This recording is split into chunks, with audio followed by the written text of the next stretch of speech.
What up, man? It's your big brother K-Rino. Let me give y'all one, man. An ounce of good game can prevent a ton of BS if taken properly. Um, a snake can only bite you if it's close to you. I'm going to repeat that again for the people in the back.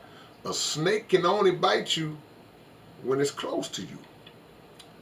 Meaning that if you have people in your life that constantly get over on you or try to get over on you, they use you, they abuse you, they mistreat you, they disrespect you, all these different things are products of you as an individual keeping those kind of people close to you.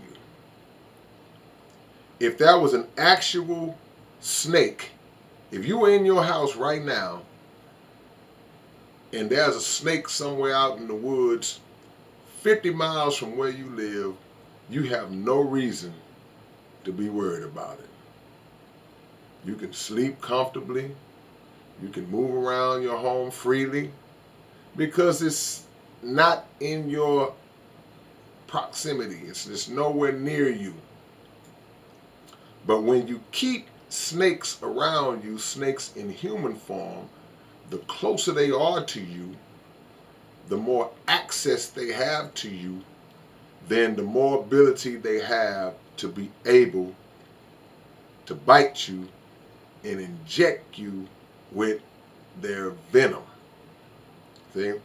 So the advice that I have to give to y'all, if you have people around you that you are always complaining about that's doing you wrong and doing you this way and doing you that way, especially when it's repeated behavior.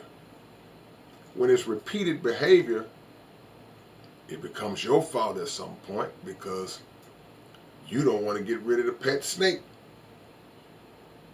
So when you have someone around you that has a repetitious pattern of snakish behavior, you need to remove yourself from the snake or remove the snake from you.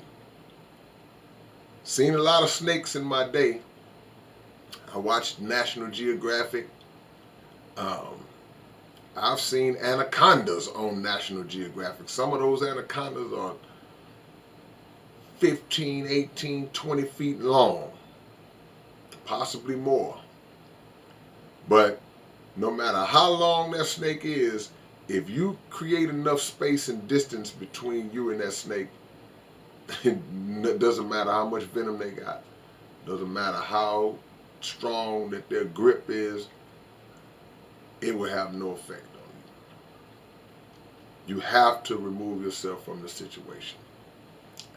And sometimes we make the mistake of befriending the snake. I'm a poet and I did know it. We make the mistake of befriending the snake and only to realize sooner or later that a snake can't help being who he or she is. Can't help it. Can't stop it. So when it comes down to your personal life, your business, your finances, your emotional state of being, these are the things that we tend to trust people, certain people with that type of information, or we welcome them into that type of setting. And while, I won't say most, but while a good number of people prove themselves to be worthy of that position, they prove themselves, okay, you know what, I'm okay, this is my best friend, or this is my cousin, this is my brother, this is my whoever. Most people are pretty good. It's going to always be those other ones that are looking to gain an advantage in their life, and their advantage is gained by putting you at a disadvantage. That's what you got to look out for. But the main point of this conversation is to let y'all know that, listen, you can't keep crying about getting bit by the snake constantly over and over again. Oh, he did this again. Oh, I can't believe she did this, and I can't believe they did it. You can't keep crying about what the snake is doing and you keeping the snake around you. At that point, it's on you. So if you truly are at a point in your life where you don't want to get bit no more, then what you need to do is chop the head off the snake. Metaphorically, of course. You know, if it's a real snake, yeah, you might have to get him out your grass. But metaphorically, chopping the head off the snake is just removing yourself from its presence and removing its presence from you. Either way it goes, it's the same thing. And you will find, because the problem is, these snakes are usually people that we care about. Like I said, I named some of the situations, but you know, in extreme circumstances, you know, it could be your husband or your wife, you know, and so that makes it a little difficult for that separation to take place, but doesn't mean that separation is not necessary. So what you have to be focused on when you get caught up in a situation like that is not thinking that, well, I need this person. I can't really function without this person. Well, we started this together. No. You know, because once you make that move to eliminate the snake, then what happens is all of the snakish things that were affecting you when this person's presence was around you, those things go away. So now you're like, man,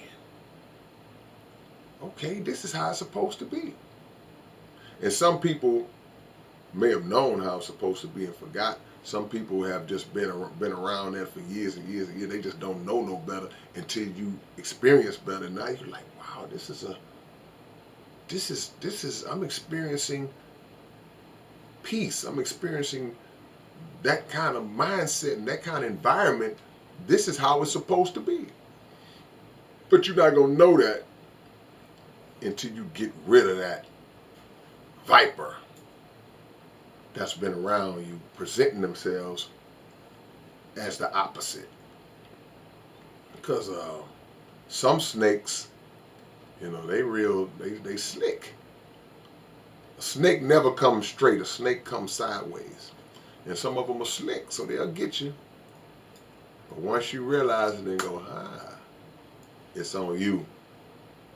Because the farther you push him away, you ain't got to worry about him.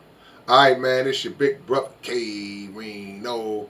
I'll catch y'all with another one real soon. Peace.